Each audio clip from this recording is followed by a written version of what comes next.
구원 상담 7번 구원의 방법 히브리서 10장 9절 말씀. 그 후에 말씀하시기를 보시옵소서 내가 하나님의 뜻을 행하러 왔나이다 하셨으니 그 첫 것을 패하심은 둘째 것을 세우려 하심이니라. 예수님께서 이 땅에 왜 오셨을까요? 하나님의 뜻을 행하러 오셨지요. 하나님의 뜻이 무엇인가요? 그 첫 것을 패하심은 둘째 것을 세우려 하심이니라. 이 말씀이 무슨 뜻일까요? 첫 것은 율법을 말해요. 율법대로 하면 우리는 율법을 다 범했고 죽고 심판받고 지옥 갈 수밖에 없는데, 첫째 법을 폐하시고 둘째 법으로 천국 가게 하시려고 예수님께서 이 땅에 오신 거예요. 그런데 둘째 법을 세우는 데는 어떤 대가를 지불하셔야 했는지 볼까요? 히브리서 10장 10절 말씀. 이 뜻을 조차 예수 그리스도의 몸을 단번에 들이심으로 말미암아 우리가 거룩함을 얻었노라. 둘째 법을 세우기 위해 예수님의 목숨값을 지불하셨어요. 우주 만물을 말씀으로 창조하신 하나님께서 율법의 요구대로 십자가에서 단번에 몸을 들여 우리의 지옥 갈 모든 죄값을 갚으셨어요. 예수님께서 십자가에서 죽으심으로 우리는 무엇을 얻었나요? 거룩함을 얻었지요. 꿈나무들, 거룩하다는 것이 무엇인가요? 죄가 하나도 없는 것을 말해요. 지옥 갈 모든 죄를 영원히 용서해 주셔서 깨끗하고 의롭고 거룩하게 해주셨어요. 이것이 바로 둘째 것을 세우신 거예요. 둘째 법은 우리를 무조건 살리는 법이에요.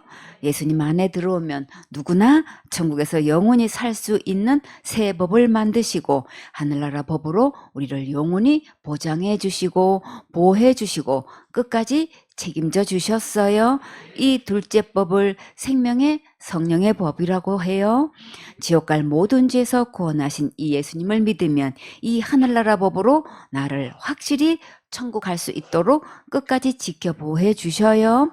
히브리서 10장 11절 말씀. 제사장마다 매일 서서 섬기며 자주 같은 제사를 드리되 이 제사는 언제든지 죄를 없게 하지 못하거니와. 구약의 율법 시대에 제사장들은 매일 서서 섬기고 자주 같은 제사를 드렸는데 왜 자주 같은 제사를 드려야 했을까요? 우리는 같은 죄를 자주 지으니까 자주 같은 제사를 드려야만 했지요.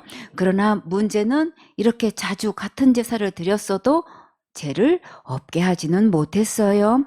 히브리서 10장 12절 말씀. 오직 그리스도는 죄를 위하여 한 영원한 제사를 드리시고 하나님 우편에 앉으사. 예수님께서 드리신 제사는 구약의 제사장처럼 자주 같은 제사를 드리신 게 아니라 죄를 위하여 한 번에 영원한 제사를 드리셔서 지옥 갈 모든 죄를 영원히 해결하셨어요. 예수님께서 이 땅에 오셔서 둘째 것을 온전히 세우시고 이제는 어디에 계실까요? 하나님 우편에 앉아 계시지요. 예수님께서 이렇게 완벽하게 다 이루셨으니까 우리는 더 할 것이 없는 거예요. 너무나 많은 사람들이 그래도 신앙생활을 기본으로 해야 한다고 하고 율법을 철저히 지켜야 하고 착한 일을 많이 해야 하고 열심히 충성봉사 헌신해야 하고 날마다 짓는 죄 날마다 회개해야 한다고 하는데, 이런 자들은 예수님께서 영원한 제사로 영원히 온전케 해결하신 것을 안 믿고 있어요.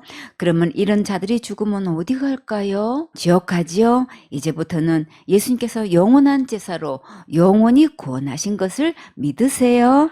히브리서 10장 13절 말씀. 그 후에 자기 원수들로 자기 발등상이 되게 하실 때까지 기다리시나니. 예수님께서 십자가에서 지옥 갈래 모든 죄를 위해 죽으심으로 거룩하게 하시고 하나님 우편에 앉으셔서 원수 마귀가 무릎 꿇을 때까지 기다리고 계셔요. 왜 기다리실까요? 한 명이라도 더 구원받기를 원하셔서 기다리시지요. 그러나 때가 되면 반드시 예정하신 대로 집행하시니까 그때가 오기 전에 지금 예수님 믿고 천국 갈 준비하세요. 다 같이 준비됐나요? 준비됐어요.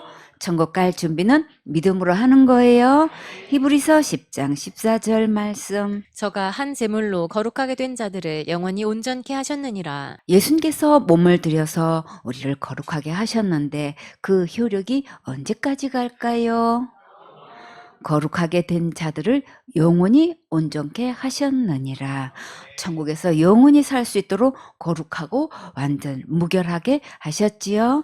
한 영원한 제사로 영원히 온전케 하셨어요.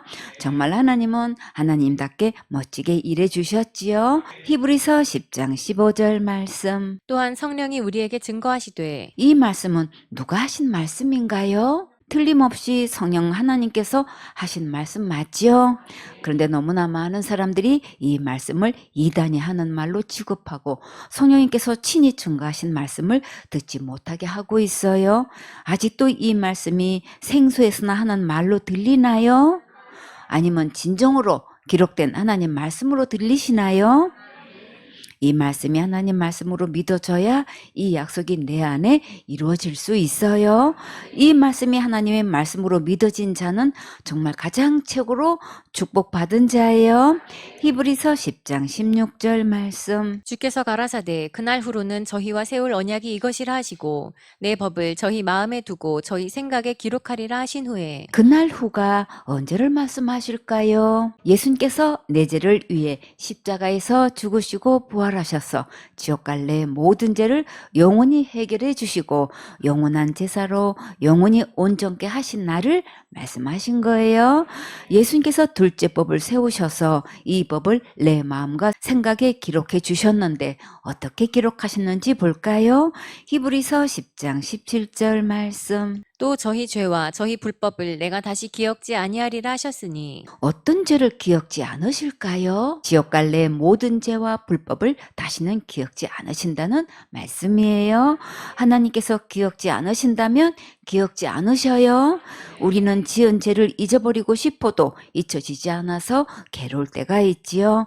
그것은 하나님께서 용서해 주신 것을 기억하고 감사하면서 다시는 범죄하지 말라고 하신 거예요. 만약 하나님께서 그 죄를 기억하시게 되면 형벌을 내려야 하시기 때문에 기억지 않으시는 거예요. 히브리서 10장 18절 말씀. 이것을 사하셨은즉 다시 죄를 위하여 제사 드릴 것이 없느니라. 무엇을 용서해 주셨나요? 지옥 갈래 모든 죄를 영원히 용서해 주셨지요. 이미 모든 죄를 다 용서하셨기 때문에 다시는 죄를 위해 제사 드릴 필요가 없어요. 그런데 이것을 믿지 않고 날마다 짓는 죄를 날마다 회개하지 않으면 지옥 가고 큰 죄 지으면 받은 구원도 잃어버리고 자살죄 지으면 무조건 지옥 간다고 하는 자는 예수님께서 지옥 갈 모든 죄를 영원히 용서해 주신 것을 믿지 않고 있는 거예요. 이제부터는 지옥 갈 모든 죄를 영원히 해결해 주신 진짜 예수님을 믿으세요. 히브리서 10장 19절 말씀. 그러므로 형제들아 우리가 예수의 피를 힘입어 성소에 들어갈 담력을 얻었나니 예수님의 피만 힘 입으면 당당하게 천국에 들어갈 수 있어요. 여러분도 이런 담대한 힘을 얻었습니까? 어떻게 담대한 힘을 얻었습니까? 누구든지 이 예수님을 믿으면 이 담대한 힘을 얻을 수 있어요. 히브리서 10장 20절 말씀. 그 길은 우리를 위하여 휘장 가운데로 열어놓으신 새롭고 산 길이요 휘장은 곧 저의 육체니라. 꿈나무들, 새롭고 산 길은 곧 누구신가요? 예수님이시지요. 휘장은 지성소와 성소를 가로막은 커튼을 말해요. 이 휘장 대신 예수님의 몸을 들여서 그 피로 하늘나라 가는 길을 활짝 열어놓으신 거예요. 구약에서는 제사장이 양의 피를 이 휘장에 뿌렸는데 이것은 우리가 하나님께 나아가려면 반드시 예수님을 통해서만 갈 수 있다는 말씀이에요. 기록된 이 예언의 말씀대로 지금 예수님의 말씀을 듣고 믿으면 누구나 예수님의 십자가의 은혜로 천국 갈 수 있어요. 히브리서 10장 21절 말씀. 또 하나님의 집 다스리는 큰 제사장이 계심에 꿈나무들, 큰 제사장은 곧 누구신가요? 예수님이시지요. 예수님은 하늘나라 큰 제사장이세요. 히브리서 10장 22절 말씀. 우리가 마음의 뿌림을 받아 양심의 악을 깨닫고 몸을 맑은 물로 씻었으니 참 마음과 온전한 믿음으로 하나님께 나아가자. 큰 제사장 되시는 예수님께서 우리 마음에 예수님의 피를 뿌려주셔서 지옥 갈 모든 죄를 덮어주셨고 생수 되시는 예수님께서 맑은 물로 우리 몸을 깨끗하게 씻어주셨어요. 여러분은 지옥 갈 모든 죄를 영원히 용서하신 예수님이 온전히 믿어졌습니까? 그러면 여러분은 언제든지 천국에 계신 하나님께 당당히 나아갈 수 있어요. 요한복음 19장 30절 말씀. 예수께서 신 포도주를 받으신 후 가라사대 다 이루었다 하시고 머리를 숙이시고 영혼이 돌아가시니라. 꿈나무들, 예수님께서 무엇을 다 이루셨다고 하셨을까요? 지옥 갈 모든 죄의 해결을 다 이루셨지요. 죄를 하나도 남김없이 전부 탕감해 주셨고, 영원히 용서해 주셨고, 영원한 구원을 주셨고, 율법의 마침이 되셨고, 율법의 완성이 되셨어요. 요한복음 16장 9절 말씀. 죄에 대하여라 함은 저희가 나를 믿지 아니함이요. 율법을 범한 모든 죄값은 예수님께서 십자가에서 다 해결하셨기 때문에 이제 더 이상 율법 때문에 지옥 가지 않아요. 이렇게 다 용서해 주시고 구원해 주셨는데 이것을 믿지 않아서 지옥 가는 거예요. 많은 사람들이 아직도 큰 죄를 지으면 지옥 가고 자살죄 지으면 무조건 지옥 간다고 속고 있어요. 이제 이런 죄를 지어서 지옥 가는 게 아니라 다 용서해 놓으신 예수님을 안 믿어서 지옥 가는 거예요. 기록된 성경 말씀대로 이 예수님을 믿지 않으면 누구를 막론하고 지옥 가요? 심각한 문제는 수많은 교인들이 지옥 갈 모든 죄를 영원히 해결하신 것을 믿지 않고 있어요. 이제부터 기록된 성경 말씀대로 지옥 갈 모든 죄를 영원히 용서하신 이 예수님을 믿으면 다 같이 천국 갈 수 있어요. 8번 결심 고린도후서 6장 2절 말씀. 가라사대 내가 은혜 베풀 때에 너를 듣고 구원의 날에 너를 도왔다 하셨으니 보라 지금은 은혜 받을 만한 때요 보라 지금은 구원의 날이로다. 결심은 터질 결, 마음심, 즉 할 일에 대하여 어떻게 하기로 마음을 굳게 정한 것을 말해요. 마음을 먹었다, 마음에서 결정함, 결의, 의지, 작심이라고도 해요.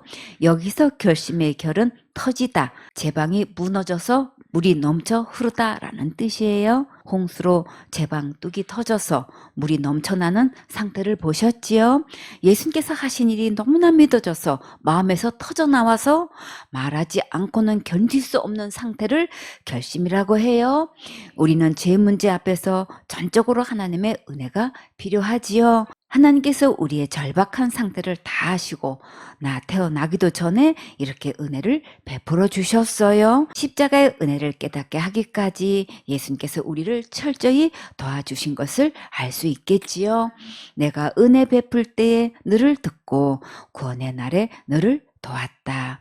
기록된 성경 말씀대로 개인의 구원의 날이 반드시 있어야 돼요. 우리가 엄마 못해서 태어난 날이 각자 있듯이 영적으로 태어난 영적 생일도 각자 있는 거예요. 언제 구원 받았냐고 묻는 것은 지극히 성경적이에요.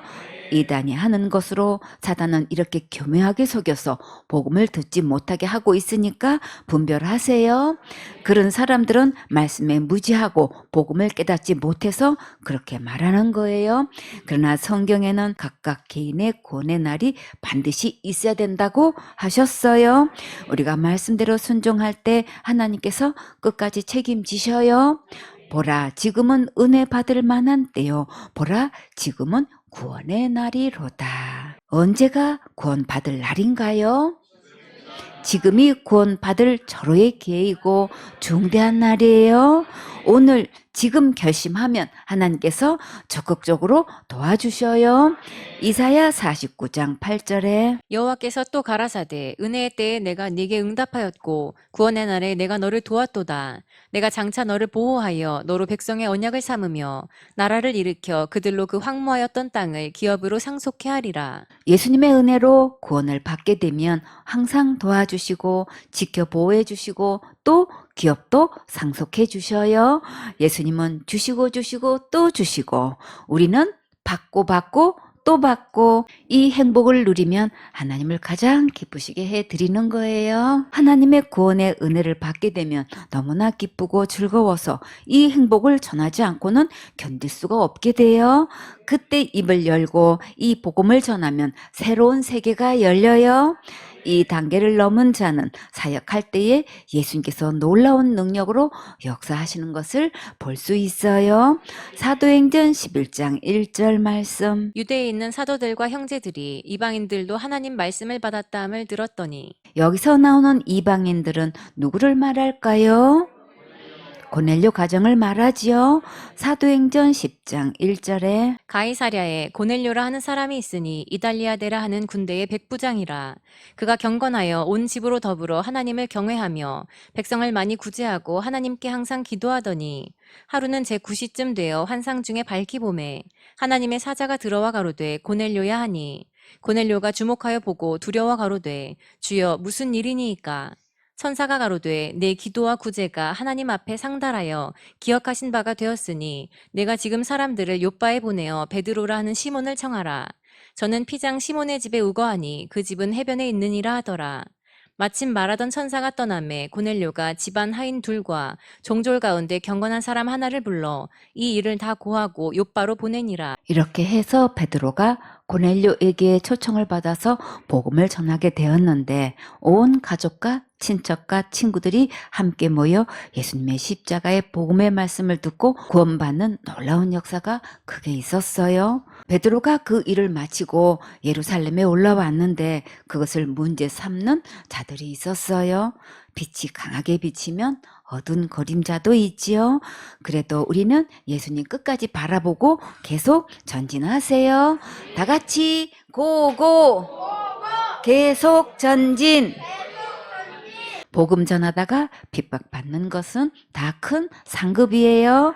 내가 기도한 모든 것을 사람들이 알아주지 않은 것 같아도 하나님께서 다 보시고 고넬료에게 가장 큰 구원의 축복을 주셨듯이 우리에게 가장 큰 맞춤복의 축복을 주실 거니까 계속 기도에 힘쓰세요. 사도행전 11장 2절 말씀. 베드로가 예루살렘에 올라갔을 때에 할례자들이 힐난하여 가로되 내가 무할례자의 집에 들어가 함께 먹었다 하니 할례자들이 베드로가 무할례자의 집에 들어가서 함께 먹은 것을 문제 삼을 때에 베드로는 이 일에 대해 하나님께서 인도하시고 놀랍게 역사하신 것을 전했어요. 사도행전 11장 4절 말씀. 베드로가 저희에게 이 일을 차례로 설명하여 베드로가 이 일을 조곤조곤 설명한 것을 보면 조금도 흥분하지 않고 요동하지 않고 눈치 보지 않고 위축되지도 않고 조연하게 처신하는 것을 볼 수 있지요. 사도행전 11장 5절 말씀. 가로되 내가 요바성에서 기도할 때에 비몽사몽간의 환상을 보니 큰 보자기 같은 그릇을 내 귀를 메어 하늘로부터 내리워 내 앞에까지 들이우거늘. 베드로는 뭐 하고 있었나요? 기도하고 있었지요. 예수님께서 베드로에게 환상을 통해 앞으로의 사역 대상을 미리 보여주셨어요. 베드로는 그동안 주로 누구를 상대로 사역했었나요? 유대인들을 대상으로 사역했었지요. 이제부터 베드로의 사역의 범위를 확장시키시려는 것을 보여주신 거예요. 예수님께서 우리의 지경도 넓혀주셨으면 정말 좋겠지요. 아멘. 환상 중에 하늘에서 큰 보자기 같은 그릇이 내려왔는데 그곳에는 무엇이 담겨 있었는지 볼까요? 사도행전 11장 6절 말씀. 이것을 주목하여 보니 땅에 네 발 가진 것과 들짐승과 기는 것과 공중에 나는 것들이 보이더라. 베드로가 무엇인가 자세히 보니까 이런 것들이 담겨 있었어요. 꿈나무들, 여러분은 이 보자기에 어떤 것들이 담겨 있었으면 좋겠어요? 예쁘고 작은 강아지나 새끼 고양이가 있었으면 좋았을까요? 그런데 무서운 들짐승들이 있었다면 정말 놀라겠지요? 그런데 예수님께서 베드로에게 짐승들을 보여주시면서 뭐라고 하셨을까요? 사도행전 11장 7절 말씀. 또 들으니 소리 있어 내게 이르되 베드로야 일어나 잡아 먹으라 하거늘. 여러분에게 이런 것들을 잡아먹으라고 하면 할 수 있겠어요? 못하지요? 그런데 베드로는 할 수 있었을까요? 못했지요? 사도행전 11장 8절 말씀. 내가 가로되 주여 그럴 수 없나이다. 속되거나 깨끗이 아니한 물건은 언제든지 내 입에 들어간 일이 없나이다 하니. 예수님, 저는 이런 것을 한 번도 먹어본 적이 없어요. 저는 도저히 먹을 수가 없어요. 이렇게 대답하면 예수님께서 포기하실까요? 예수님은 예수님의 뜻대로 끝까지 인도하시지요.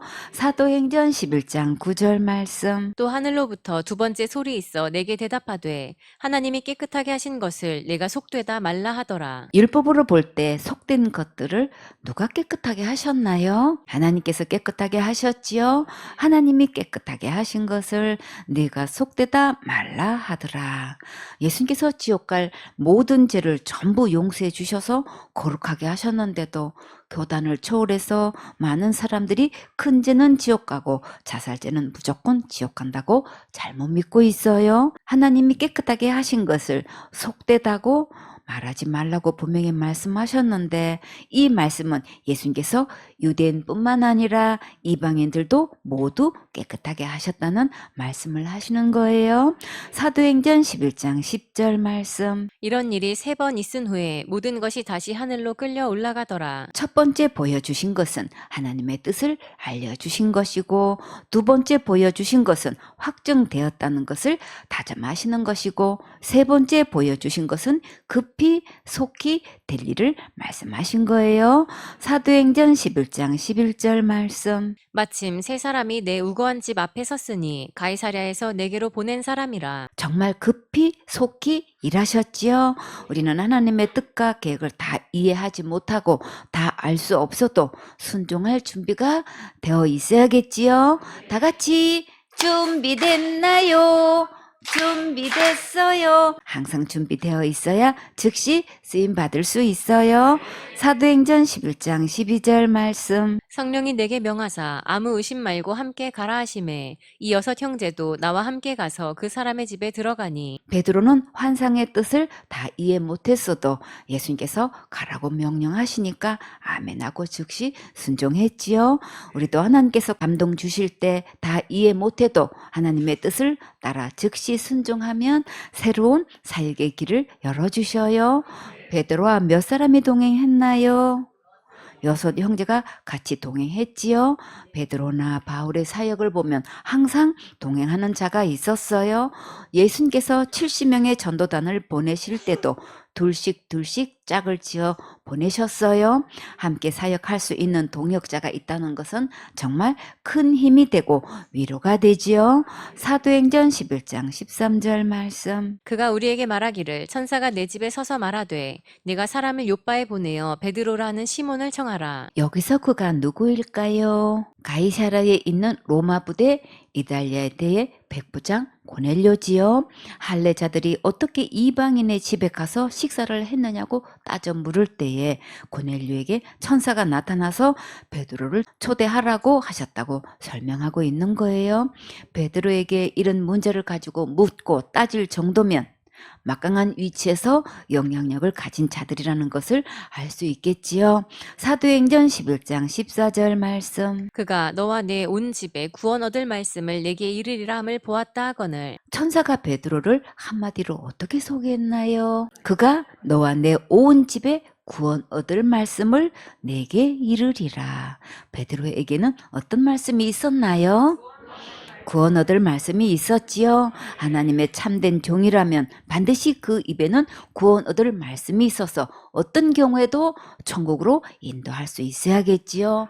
근데 너무나 많은 사람들이 목사 직분을 가지고 있으면서도 그 입에서 구원의 말씀을 들을 수가 없어요. 구원이란 말만 해도 구원파나 하는 말인 것처럼 교인들에게 말도 못하게 하고 있는 실정이에요. 그 교인들의 믿음을 점검해 보면 천국 갈 확신을 말씀대로 가지고 있는 자를 찾아볼 수가 없어요. 천국 가려고 열심히 충성 봉사 헌신하고 있다고만 하고 있어요. 천국은 죽어봐야 알고 하나님만 아신다고 가르치니 교인들이 천국 간다고 말할 수가 없겠지요. 그래서 구원 받으려면 목사를 제일 먼저 조심하라고 예수님께서 말씀하셨어요. 이렇게 가르치고 있는 자들은 그 입에 구원 얻을 말씀이 없으니까 그 입에 구원 얻을 말씀이 있는 인도자를 만나야 천국 갈 수 있는 복음을 들을 수 있겠지요. 사도행전 15장 7절에 많은 변론이 있은 후에 베드로가 일어나 말하되 형제들아 너희도 알거니와 하나님이 이방인들로 내 입에서 복음의 말씀을 들어 믿게 하시려고 오래전부터 너희 가운데서 나를 택하시고 베드로의 입에는 복음의 말씀이 있다고 본인이 스스로 말했지요. 그러면 그 입에 복음의 말씀이 없는 자들에게는 어떤 말씀이 있나요? 율법을 지켜야 구원받는다고 하고 자기 선행으로 천국 간다고 가르치고 있지요. 자기가 하는 것은 한마디로 무슨 행위인가요? 종교 행위지요. 그런데 아무리 고행을 하고 수련을 하고 선한 일을 많이 해도 죄에서 구원할 수는 없어요. 왜 그럴까요? 죄값은 사망이기 때문에 우리가 할 수 없는 거예요. 그래서 우리는 누구를 막론하고 예수님의 십자가의 은혜가 절실히 필요해요. 지옥 갈 모든 죄를 우리가 해결할 수 없기 때문에 예수님께서 십자가에서 대신 죽으셔서 완벽하게 해결해 주셨어요. 베드로전서 1장 9절에 믿음의 결국 곧 영혼의 구원을 받음이라. 예수님께서 지옥 갈 모든 죄를 영원히 용서하신 것을 믿을 때만 내 영혼이 구원받을 수 있어요. 그런데 예수님을 믿는다고 하면서 큰 죄를 지으면 지옥 간다고 하는 것은 결국 예수님을 믿지 않는 거예요. 고넬료가 그렇게 기도하고 구제가 상달되어서 하나님께서 천사를 보내어 말씀해 주실 정도였고 고넬료 가정이 모두 하나님을 경외했는데도 불구하고 어떤 심각한 문제가 있었나요? 그 영혼들은 아직 구원을 받지 못했지요. 여러분은 고넬료처럼 이렇게 선행을 많이 하고 기도 많이 하셨나요? 못했지요. 혹시 고넬료보다 더 많이 했어도 영원히 구원을 얻을 수는 없는 거예요. 그런데 너무나 많은 사람들이 이것을 모르고 있지요. 이제 더 이상 속지 말고 분별해서 이 복음을 듣고 참된 영원한 구원을 받으세요. 고넬료처럼 겸손하게 마음을 열고 들으면 구원의 복음을 깨달을 수 있어요. 고넬료 가정은 모두 구원받았고 오순절 다락방에서 성령의 강력한 역사가 고넬료 가정에서도 동일하게 있었어요. 성령의 역사로 방언도 하고 환상도 보고 여러 가지 영적 체험을 했어도 구원받은 것은 아니에요. 이런 성령 체험을 했다고 죄로부터 구원을 받을 수 있는 것은 아니니까 옳게 분별해야겠지요. 죄의 삭은 사망이기 때문에 오직 죄로부터의 구원은 예수님의 십자가의 은혜로만 받는 거예요. 아멘.